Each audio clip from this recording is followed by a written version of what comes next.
नमो अरिहंताणं नमो सिद्धाणं नमो आयरीयाणं नमो वज्रायाणं नमो लोय सव्यसाहूनं मोक्ष मार्गस्य नेतारं भेतारं कर्म भूभृतां ज्ञातारं विश्वतत्त्वानां वंदे तद्गुणलब्धये। अब अपनी चर्चा मध्यलोक की प्रारंभ होनी है। अगर आपका कोई प्रश्न है तो पहले ले सकते हैं। अधोलोक की चर्चा पूरी हुई। अब इसका सूत्र है, सूत्र यहाँ दिखाई नहीं देगा आपको, पिछले पेज पे रह गया। जम्बू द्वीप लवणोदादय शुभ नामानो द्वीप समुद्र। तो जम्बू द्वीप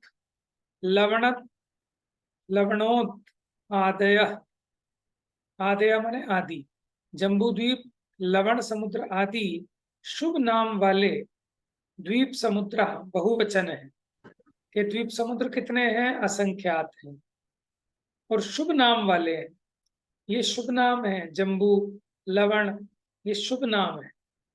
जैसे जगत में कुछ चीजें शुभ मानी जाती हैं, कुछ अशुभ मानी जाती हैं, ठीक है ना। कुछ नाम शुभ होते हैं, कुछ अशुभ होते हैं।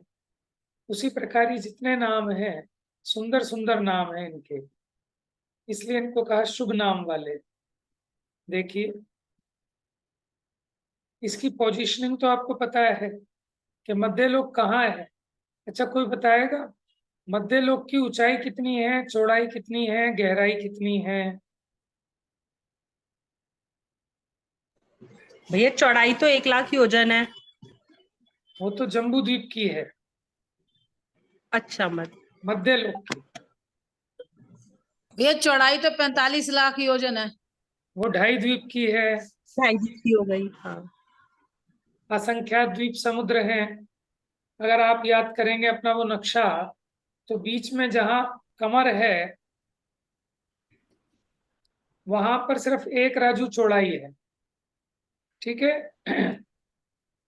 अगर आप डायमेंशन देखें तो सबसे ऊपर एक राजू चौड़ी है, फिर बढ़ते बढ़ते कितनी हो गई? 5 राजू आ गई, फिर कम होते होते फिर एक राजू हो गई, फिर नीचे अधोलोक में बढ़ते बढ़ते 7 राजू चौड़ाई हो गई। ये तो हो गई पूर्व से पश्चिम। और गहराई सब जगह 7 राजू है, जिसको कहते हैं उत्तर से दक्षिण। तो मध्यलोक में एक राजू चौड़ी है, ठीक है। अब इसमें कैसे? ये तिरछा है, ऐसे थाली के आकार का। ऊर्ध्वलोक तो एक के ऊपर एक है, अधोलोक एक के नीचे एक है, लेकिन जो मध्यलोक है वो ऐसे तिरछा बसा हुआ, इसीलिए इसको तिर्यक लोक भी कहते हैं। सुमेरु पर्वत की जड़ से लेकर सुमेरु पर्वत की चूलिका तक, ठीक है, उसको कहा जाएगा मध्यलोक की ऊंचाई। तो चूलिका कितनी है? 40 योजन की चूलिका है। 1,00,000 योजन का सुमेरु पर्वत है, तो 1,40,000 योजन वो मध्यलोक की हाइट कहलाएगी, ठीक है। और चौड़ाई कितनी हो गई उसकी? 1 राजू। और गहराई कितनी हो गई? 7 राजू। लेकिन उसमें से जो त्रसजीव पाए जाएंगे वो त्रसनाली में ही पाए जाएंगे। यानी शुरू से 3 राजू छोड़कर आगे जाओ, पीछे से 3 राजू छोड़ो, बीच में जो आपका 1/1 का पोर्शन है उसी के बीच में गोल गोल घेरे बनाओ बहुत सारे, वो असंख्यात द्वीप समुद्र है, ठीक है। 1 राजू बाई 1 राजू वो त्रसनाली है, उसी में असंख्यात द्वीप समुद्र है। क्योंकि अंतिम स्वयंभू रमण समुद्र में भी त्रस जीव है, इसका मतलब वो त्रसनाली के अंदर अंदर है असंख्यात द्वीप समुद्र। उसके बाहर की चर्चा हम नहीं कर रहे। बात समझ में आ रही है आपको? सामने से 3 राजू छोड़ा, पीछे से 3 राजू छोड़ा, बीच का 1 राजू, और चौड़ाई में तो 1 राजू है ही। तो 1 राजू बाय 1 राजू, इसी में असंख्यात द्वीप समुद्र है। अंतिम समुद्र है स्वयंभू रमण समुद्र, और सबसे बीच में पहला द्वीप है जम्बू द्वीप। चलिए आप पढ़िए, कौन पढ़ेगा आज? चलो पूनम भाभी जी आप पढ़ो, सबसे ऊपर से दिख रहा है। जी। जम्बू द्वीप आदि और लवण समुद्र आदि शुभ नाम वाले द्वीप समुद्र हैं। लोक में जितने शुभ अच्छे अच्छे नाम हैं, उन सभी नामों वाले असंख्यात द्वीप समुद्र हैं। प्रश्न, इन द्वीप समुद्रों के असंख्यातपना कैसे सिद्ध है? उत्तर, सूत्र में द्वीप समुद्राः इस बहुवचन के प्रयोग से असंख्यातपने की भली भांति सिद्धि होती है। ये सभी एक राजू में स्थित हैं। इनमें से प्रारंभिक 16 द्वीपों के नाम इस प्रकार हैं: जम्बू द्वीप, घातकी खंड, पुष्करवर द्वीप, वारुणीवर द्वीप, क्षीरवर द्वीप, घृतवर द्वीप, क्षोद्र इक्षुवर द्वीप, नंदीश्वर द्वीप, अरुणीवर द्वीप, अरुणाभासवर द्वीप, कुंडलवर द्वीप, शंखवर द्वीप, रुचकवर द्वीप, भुजंगवर द्वीप, कुशवर द्वीप, क्रौचवर द्वीप। देखो इनके बीच में समुद्र अंतिम भी हैं, अभी उन समुद्रों के नाम नहीं गिनाए, कंटिन्यूटी में इन्होंने द्वीपों के नाम गिनाए हैं। ठीक है, ये तो शुरू के 16 द्वीपों के नाम गिना दिए, अब जो लास्ट के 16 द्वीप होंगे उनके नाम भी गिना रहे हैं। पढ़िए।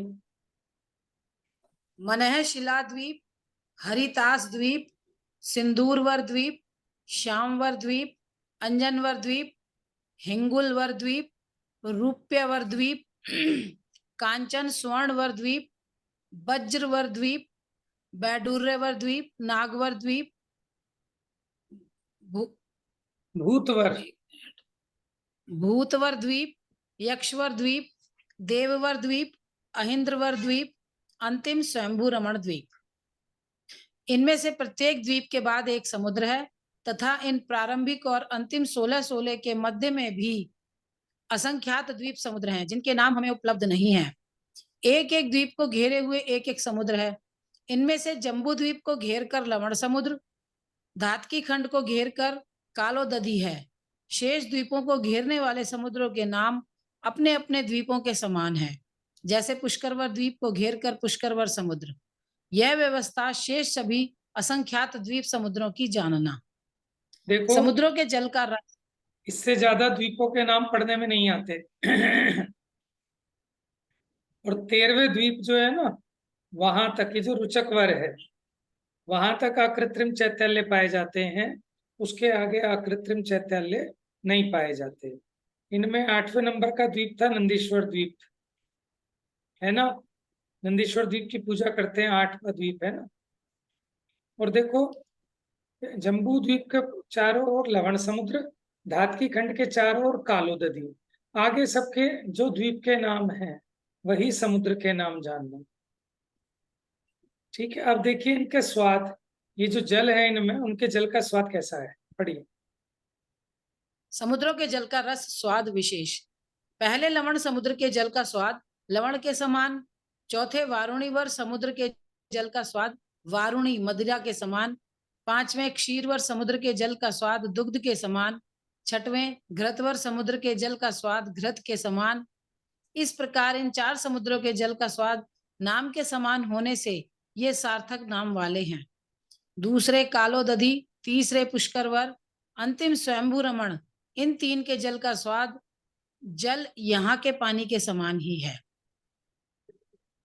शेष असंख्यात समुद्रों के जल का स्वाद सांठे गन्ने के रसवत मीठा है। हाँ जी। लवण समुद्र तो नाम से स्पष्ट है, लवण यानी खारा, नमक जैसा।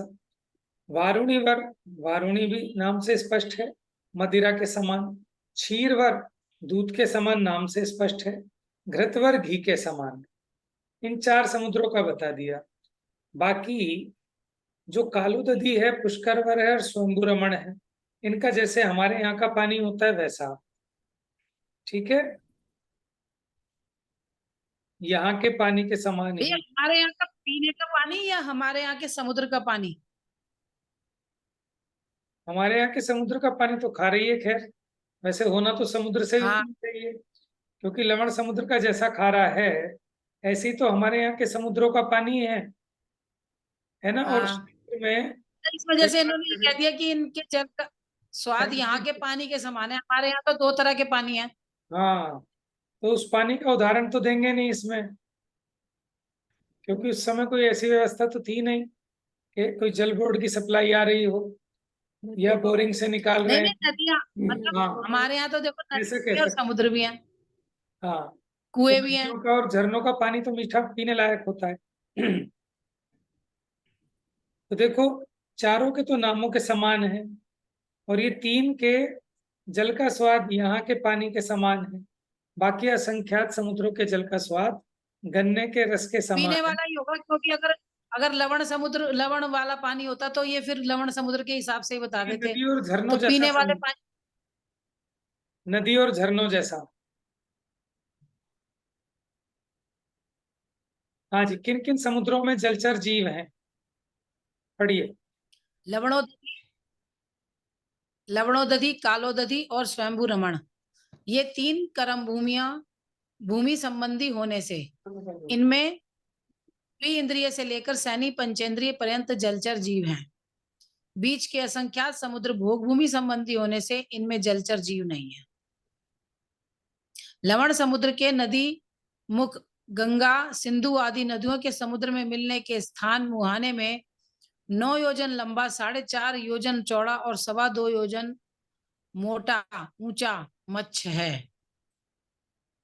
इस समुद्र के मध्य में 18 योजन लंबा, 9 योजन चौड़ा, 4.5 योजन मोटा मच्छ रहता है। देखिए, अब ये बता रहे हैं लवण समुद्र में मुहाने पर यानी किनारे पर पर्वत से बहकर आती है गंगा और सिंधु नदी, लवण समुद्र में आकर मिलती है।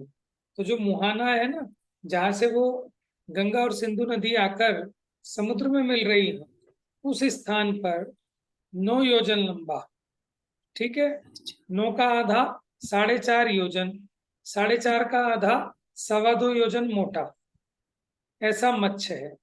और समुद्र के मध्य में आए तो दुगना कर दो, 9 योजन की जगह 18 योजन, फिर जितनी उसकी लंबाई होती है उससे आधी चौड़ाई और उससे आधी मोटाई, ये समुद्र के बीच में उसकी अवगाहना है मच्छ की।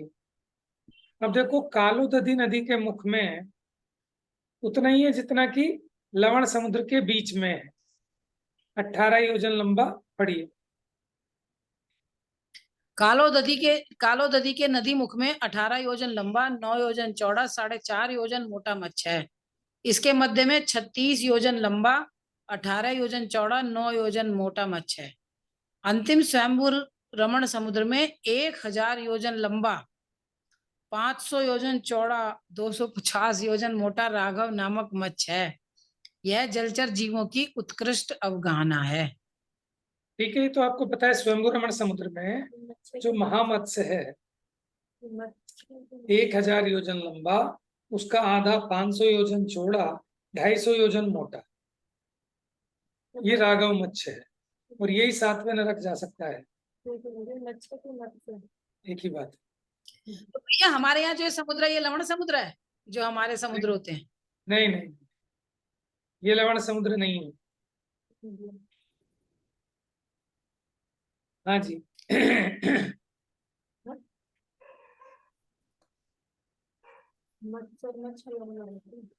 बताओ।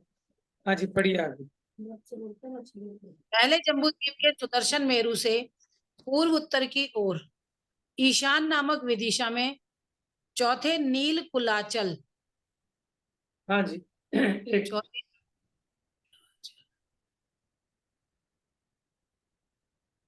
देखिए, त्रस नाली के अंदर एक राजू लंबा एक राजू चौड़ा, ठीक है, मध्य लोक है। मध्य लोक में ये जो त्रस नाली है, एक राजू चौड़ाई है, ठीक है, एक राजू लंबाई। ये असंख्यात द्वीप समुद्र, बीचों बीच जम्बू द्वीप, फिर इसके चारों लवण समुद्र, ऐसे असंख्यात द्वीप समुद्र घेरे घेरे सबसे अंत में ये स्वयंभू रमण द्वीप है, और उसके बाद ये स्वयंभू रमण समुद्र है सारे। ठीक है।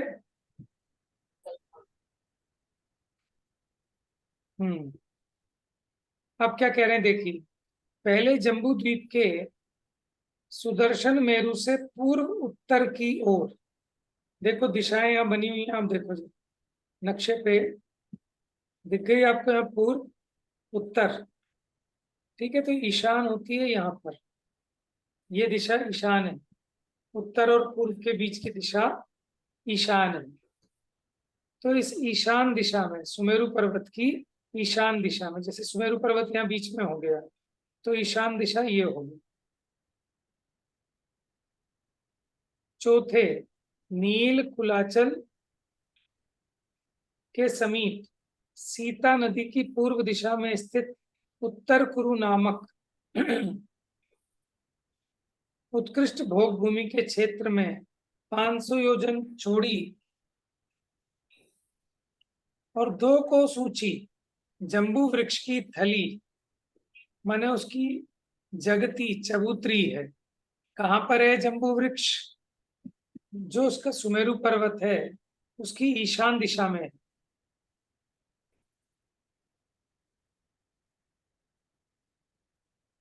अब देखिए मैप इसमें वाला है नहीं, आपको अकेले जम्बू द्वीप का मैप दिखाएंगे। चलिए आपको बताएंगे अलग से, नदी और पर्वतों का मैप जो है ना जम्बू द्वीप का। तो वहां आप ये समझना, सुमेरु पर्वत के ईशान दिशा में जहाँ सीता नदी बहती है, उसके पूर्व में जहाँ उत्तर कुरु नामक भोग भूमि है, वहां एक जम्बू नामक वृक्ष है।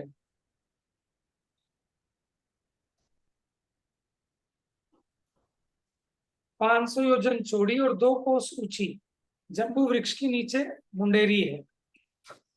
इससे कुछ अधिक तिगुनी परिधि है। देखो हमेशा परिधि कितनी होती है, जो उसकी चौड़ाई है उसके तिगुने से कुछ अधिक होती है।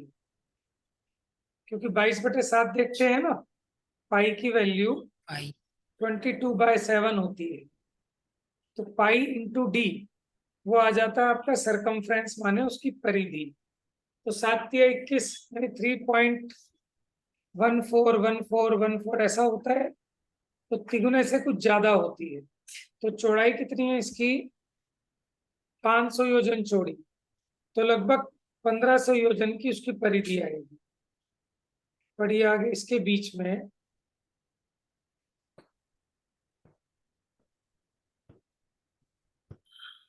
के समीप सीता नदी की पूर्व दिशा में स्थित उत्तर कुरु नामक उत्कृष्ट भोग भूमि के क्षेत्र में 500 योजन चौड़ी और 2 कोस ऊंची जम्बू वृक्ष की थली जगती चबूतरी है। इसकी कुछ अधिक तिगुनी परिधि है। इसके बीच में नीचे 12 योजन, मध्य में 8 योजन, ऊपर अंत में 4 योजन चौड़ा एक रत्नमयी पीठ है।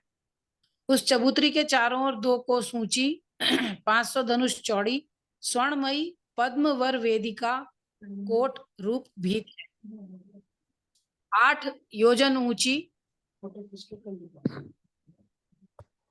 यह थली बाह्य भाग की ओर से क्रमशः एक एक प्रदेश कम होती गई है।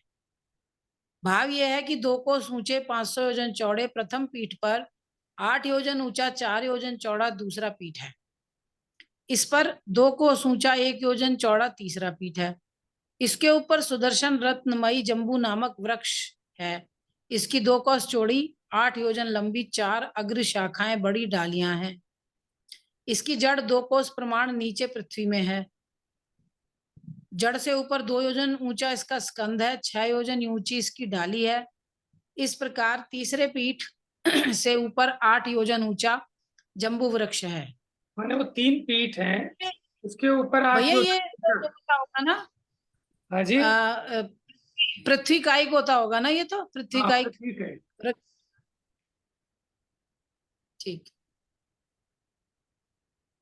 आगे पढ़िए। इसके चारों ओर 2 कोस ऊंची 500 धनुष चौड़ी स्वर्णमयी गोलाकार 12 वेदियां हैं। ये पृथक पृथक 4-4 द्वारों से संयुक्त हैं। इनमें सबसे बाहर की वेदी से लेकर उसके अंदर की वेदी संबंधी बीच के अंतर को प्रथम अंतराल कहते हैं।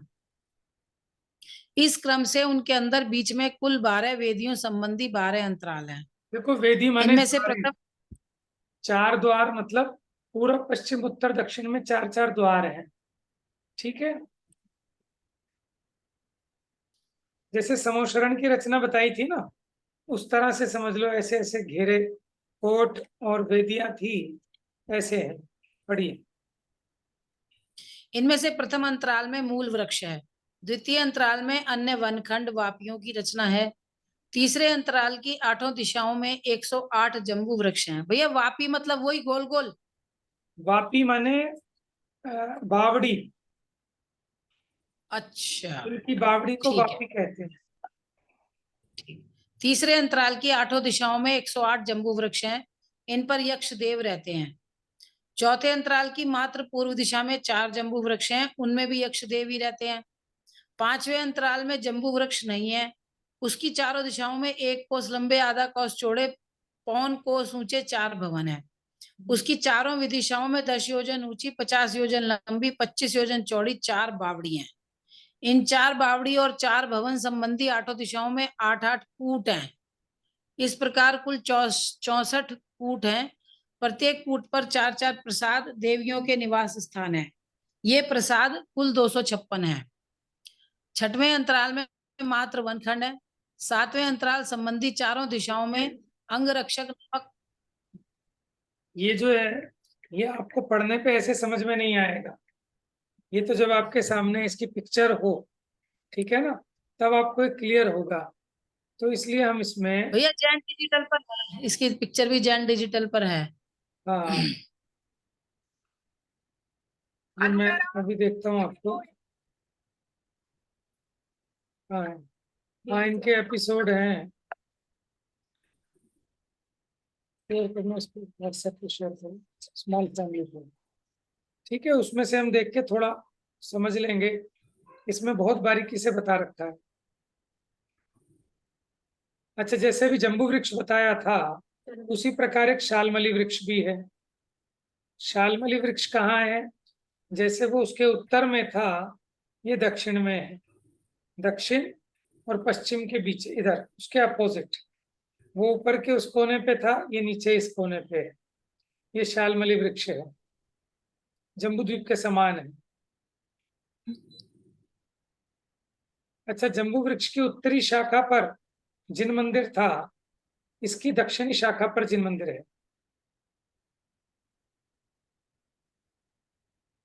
अभी आपको 1 मिनट दिखाता हूँ।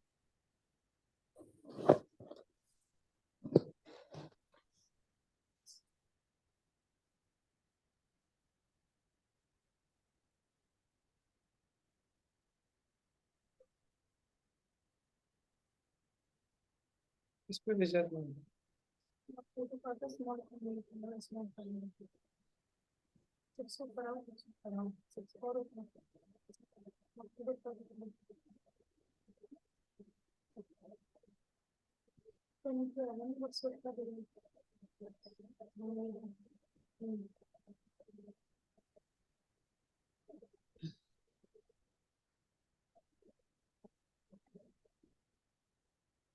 देखिए, पहले वीडियो देखते हैं हम लोग। एपिसोड 1 है, कौन सा एपिसोड 1 है? तो जम्बू द्वीप के बारे में तभी आप लोगों को क्लैरिटी बनेगी उसकी।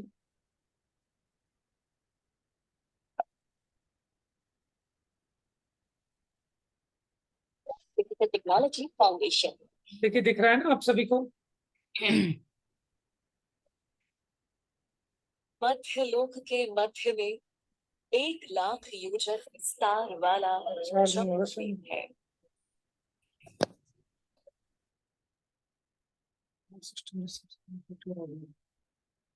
जम्बूद्वीप के ठीक मध्य में सुमेरु पर्वत स्थित है।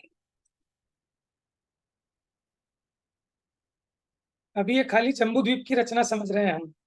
1,00,000 योजन प्रमाण जो जम्बू द्वीप है, उसके बीचों बीच ये सुमेरु पर्वत है। देख रहे हैं आप, ये सुमेरु पर्वत, और ये जो आपको नजर आ रहे हैं 4 गजदंत पर्वत हैं। मैंने ये तो दिखाए हैं इस प्रकार से, बड़े बड़े पहाड़ हैं, ठीक है, 4 गजदंत है, ये पहाड़ हैं चारों, और इसके ऊपर उधर उत्तर कुरु है, नीचे ये दक्षिण कुरु है, ठीक है। अभी और देखिए,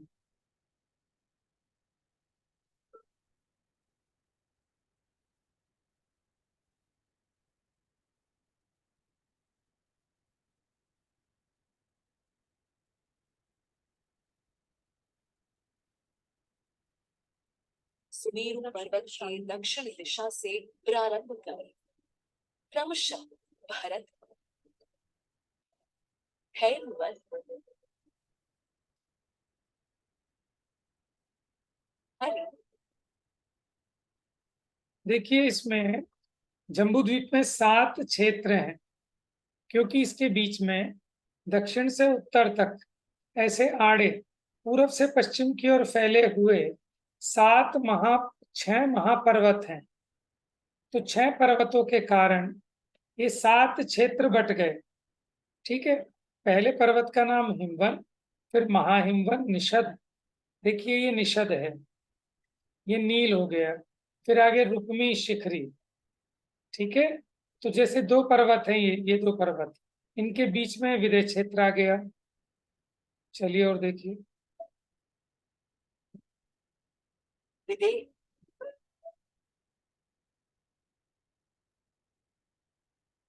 रम्या,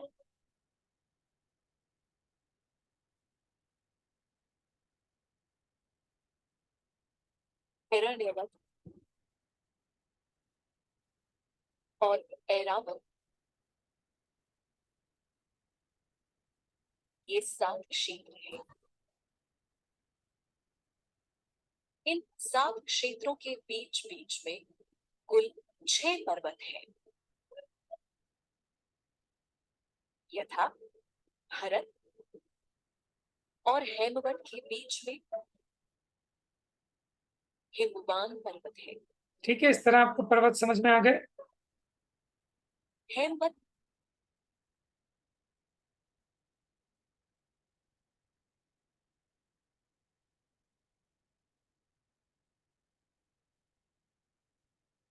और हरि के बीच में महाहिमवान, हरि और विदेह के बीच में निषद। ठीक है, इस प्रकार पर्वतों के नाम गिना रहे हैं।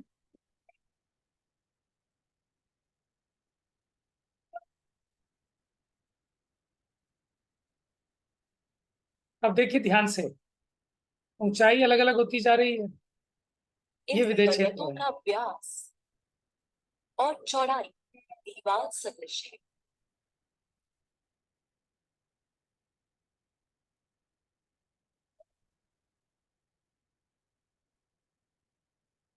ये सारी रचना जम्बूद्वीप में बनी हुई है, हस्तिनापुर।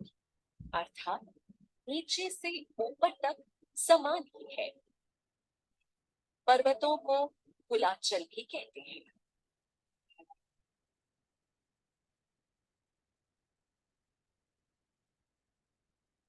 कुलाचलों के दोनों पार्श्व भाग मणिमय हैं। देखिए पार्श्व भाग साइड समुद्रों के, को ये स्पर्श मणिमय करता है। सूत्र आएंगे अभी आगे ऐसे, ये सब मणिमय है पार्श्व भाग।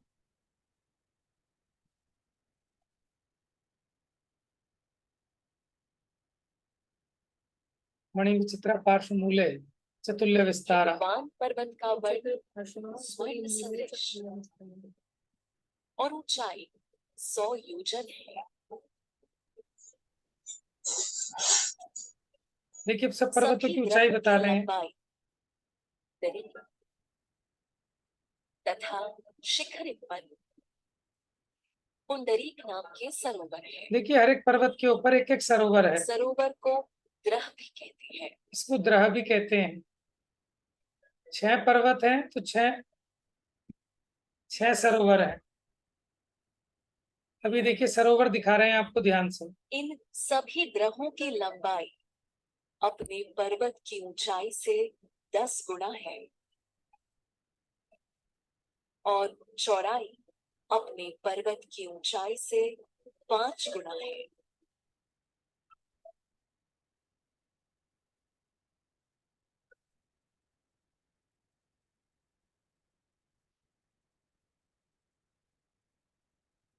तथा सभी सरोवरों की गहराई अपने पर्वत की ऊंचाई के 10वें भाग प्रमाण है।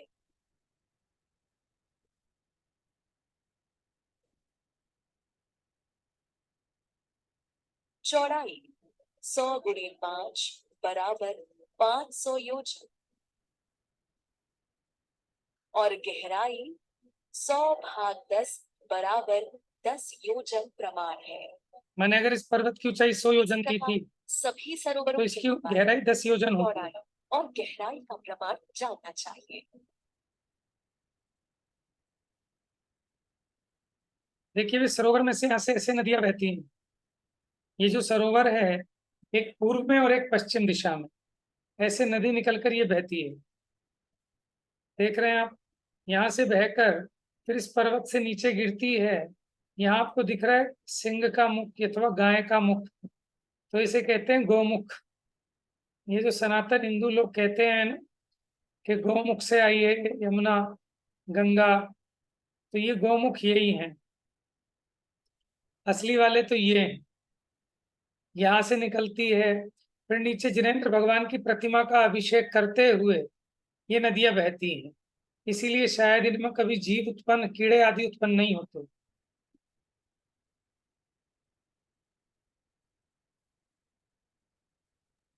भैया फिर तो ये सारा गंधोदक हो गया, ये तो पैरों में भी जाता है, सब तो जगह भैया जाता इनमें है। वायुकायिक जीव, वो मतलब जलकायिक जीव भी नहीं होते इनमें? नहीं नहीं, ऐसा है, वो तो इन्होंने बताया कौन कौन से हैं जो जीवों से रहित हैं।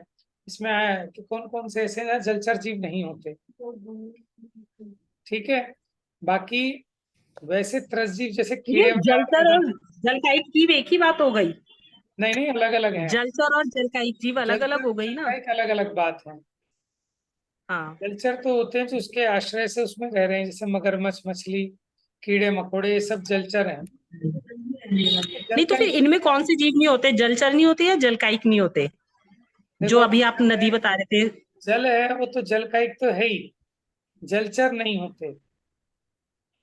जलचर मीन्स माने अभी तो हम उसकी बात कर रहे हैं, सड़ा हुआ जो ऐसे होता है ना, कहते हैं गंगा का पानी लाते हैं लोग और वो बहुत टाइम तक रखते हैं और उसको वो कहते हैं कि वो सड़ता नहीं है, खराब नहीं होता